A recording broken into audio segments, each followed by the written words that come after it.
Maz replika par informētību un par kokiem. 6 gadus Strasbūrā nodzīvoju kā vēstnieks, un man bija jāiet katru dienu pusotru kilometru cauri skaistākajām Strasbūras parkām, Oranžērijas parkām. Un es eju no savas mājas uz to Eiropas padomus pili, un man katreiz uzkrīt pēkšņi vienam skaistam pišķkabārdim uzlikts liels plakāts. Mīļie iedzīvotāji, šim kokam ir tāda un tāda nelaime.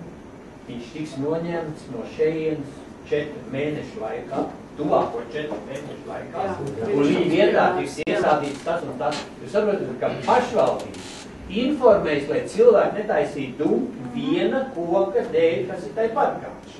Un viņi vairs nevar glābt, tur ja kādreiz viņam aptīts riņķī kaut kas, un tagad pateikt pēc speciālistu, ka viņš kļūst draudoši sabiedrībai, viņi nevar glābt, viņš tiks izņemts. Un tad viņi arī izņem, un ar milzīgi drilli izuru vai ne caurumu, ne tikai atstājas cēlu iekšā, bet to visu izrok ārā, un uzstājas jaunu un skaistu, kā iestās kaut plēšais. Un grupa nozīmē kāda piesardzība ir, lai tikai nebūtu neinformētība, jo sabiedrība to nepieņems.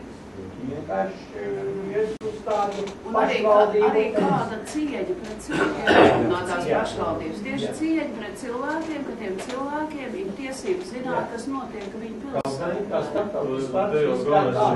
Dalību stadionā, teiksim, tie Bērzi un tie Ozoli, jā, tā jau bija necieņa pret tiem vēsturiskiem cilvēkiem, līdzgaitniekiem, Daļiņu līdzgaitniekiem, kuri praktiski Boķkungs izteicās, ka tie bērzi ir iejaukuši, ja?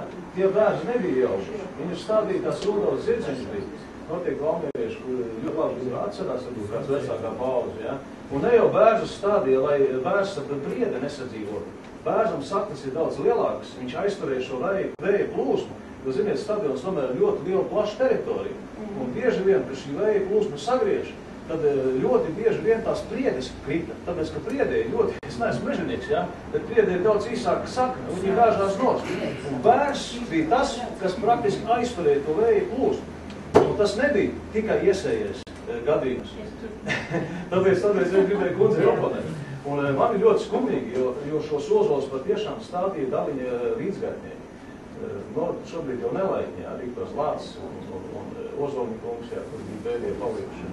Tas ir skumīgs stāsts. Es gribēju teikt, patiešām tas ir liels manu skatījumās, bet to nevar pieņemt, es uzskatu, ka tas ir noziegums. Vienkārši noziegums.